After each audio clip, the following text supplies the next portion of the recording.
जदि डोलिया में जइबू तू जान देख नहीं पाइब जोहर खाके मर जाए। जदि डोलिया में जइबू तू जान देख नहीं पाइब जोहर खाके मर जाए।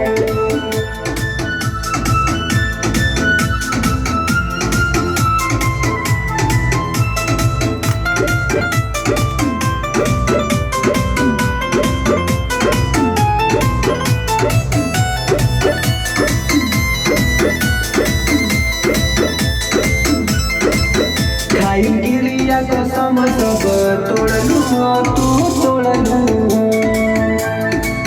हमके आपन बना के तू काहे छोड़लू।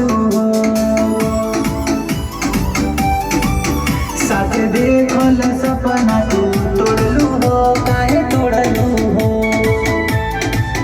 केहू और के संग नाम आपन तू काहे जोड़लू। अब दूर के खातिर तू छोड़लू पाकिस्तान के समझ न पैलू जानू हमारा प्यार के तोहरे बिना का रह पाइब। जदि डोलिया में जइबू तू जान देख नहीं पाइब जोहर खाके मर जाए। जदि डोलिया में जइबू तू जान देख नहीं पाइब जोहर खाके मर जाए।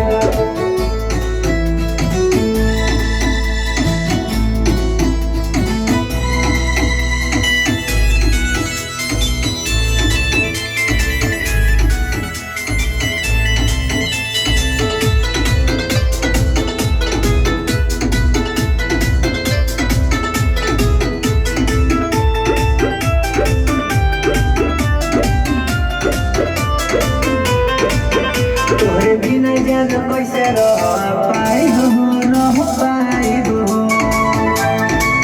तोहरे अलावा केहू औरी के ना हो पाइब। कैसे भूली ना तो घर जान बतियावल हो सब याद आई समय हमारे साथ के बितावल हो। तू त देखत अपन घर परिवार एको बेर हमरे ला सोचलू नयन प्यार कमी का पैलू हो। जदि डोलिया में जइबू तू जान देख नहीं पाइब जोहर खाके मर जाए।